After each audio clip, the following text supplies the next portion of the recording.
Since I have a bunch of new followers from the video I did on TF2, I just want to say a couple things about this account and about me. One, yeah, I worked 12 years at Valve, but I do not talk about unannounced things, things that were killed, private things, or anything else. I left there loving everybody who was there. I have a great appreciation for everything they have done, everything I got to work on there, everything, like all the opportunity that I had there, as well as the people there. And the people who are still there, still working, still making great things that I look forward to. And so because of that, I respect them enough that I will never, ever talk about like the behind the scenes things in the negative light of that, or like saying, you know, hey, I heard this is going on, or some rumor. I am not the oracle for Valve. Okay. There's other accounts that do that poorly because Valve doesn't really speak out that often. But I'm not going to be that. So please don't ask me for that kind of thing, or don't ask me to influence Valve. That was actually, the TF2 one was the first time I kind of made a public plea, I guess, because man, I know it's a 15-year-old game, but I really do love just jumping in and playing. So the other point that was being asked a lot was about the TF2 comic. So here's the deal. I had nothing to do with the TF2 comic. That was Jay Pinkerton and Eric Wolpaw. They're both very, very talented, and Jay Pinkerton in particular thinks that way. Originally, me and Eric had written a TF2 comic with some French artists. It was a little behind the scenes, but whatever. All right, we canceled that. It was bad because me and Eric don't know how to write comics. I don't know how to write those kind of things. I've never read comics. I've never been a comic guy. That is not a knock on comics, right? One of the things you learn as you get older is there's things you like, there's things you don't like, and there's things you just don't understand. And comics fall into the I just don't understand. When I was young, first grade, I would pull my money up not to go buy comics, but to go buy novels. It's just who I was.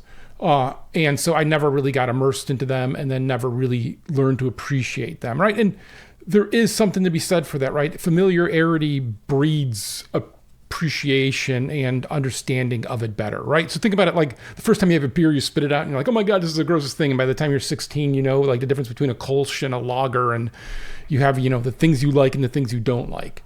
And the same kind of thing, hey, grew up in Cleveland, what do you get off my case? But, you know, the same kind of thing happens for all kind of art forms. And comics are an art form. I've never had that drive to read them or really get into them.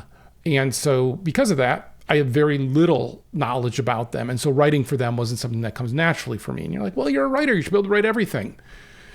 So for instance, writing for games is something that I'm good at, I think. Writing for the kind of like Left 4 Dead-y, Anacrusis style games where it's like movement and what they're talking about into the world, I think I'm really good at. Probably one of the few things I will say that I'm really good at. Most of the things in world life I'm pretty bad at.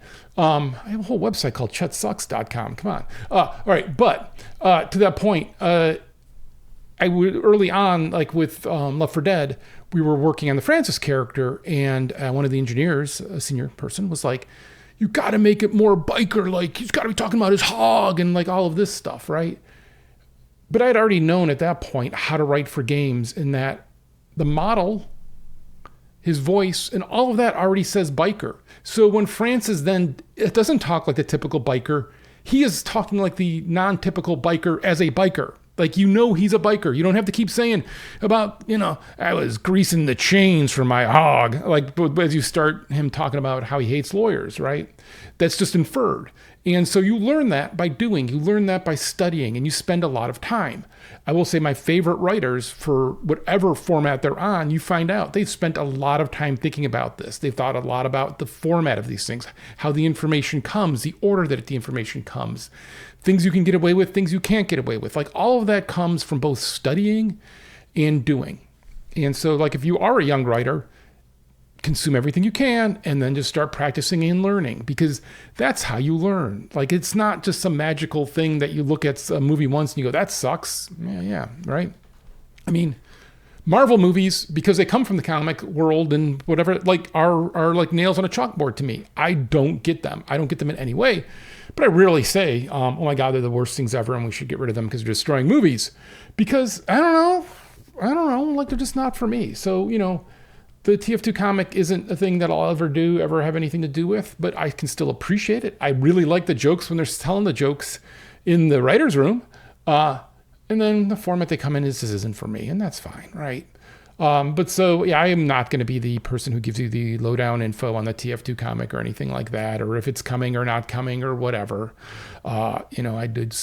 Me and Eric don't even talk about that stuff between us. I'm more talking about the Cleveland Browns these days than anything else. So there you go. But yeah, again, I do appreciate the follows, and feel free to always comment, even if I'm not going to, that's fine.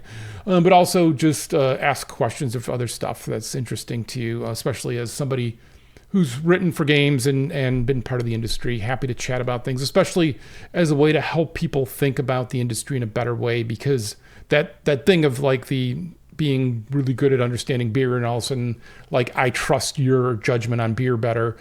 A lot of times for game design and those kind of things, I love looking for people who I respect, because I've essentially talked with them about what they're doing, how they're thinking about it, and that's how you learn, and that's how, as an industry, we get better. So yeah, that's it.